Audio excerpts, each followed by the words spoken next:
خلاصه کتاب نسل نگران، جاناتان هایت در این کتاب نشان می‌دهد که چرا نسل نوجوان امروزی بیش از نسل‌های قبل دچار اضطراب، افسردگی و مشکلات روانی شدند.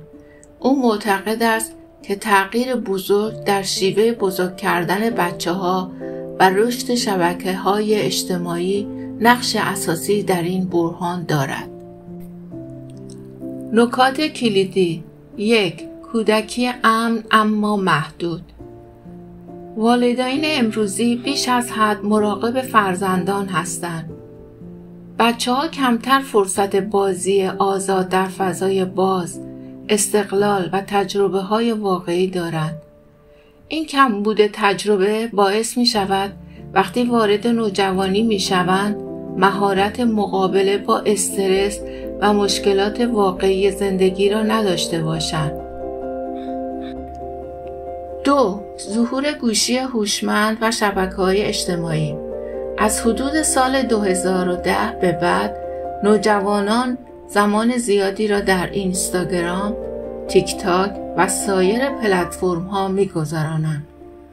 الگوریتم‌ها با مقایسه اجتماعی، لایک‌ها و فیلترهای غیرواقعی باعث افزایش اضطراب، افسردگی و کاهش اعتماد به نفس به ویژه در دختران می‌شود.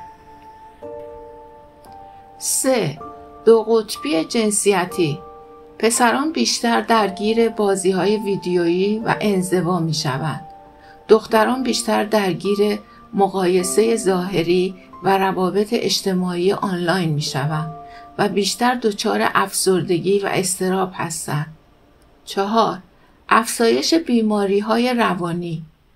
آمار افسردگی، اضطراب و خودآزاری در نوجوانان در دهه اخیر به طور چشمگیری بالا رفته. رابطه مستقیمی بین استفاده زیاد از شبکه‌های اجتماعی و مشکلات روانی وجود دارد. 5. چه باید کرد؟ جاناتان هایت چند راهکار برای والدین و جامعه پیشنهاد می‌دهد. محدود کردن استفاده از گوشی و شبکه‌های اجتماعی در دوران کودکی و نوجوانی. بازگرداندن بازی آزاد و بدون نظارت شدید به زندگی بچه‌ها. آموزش مهارت‌های واقعی زندگی و استقلال به نوجوانان.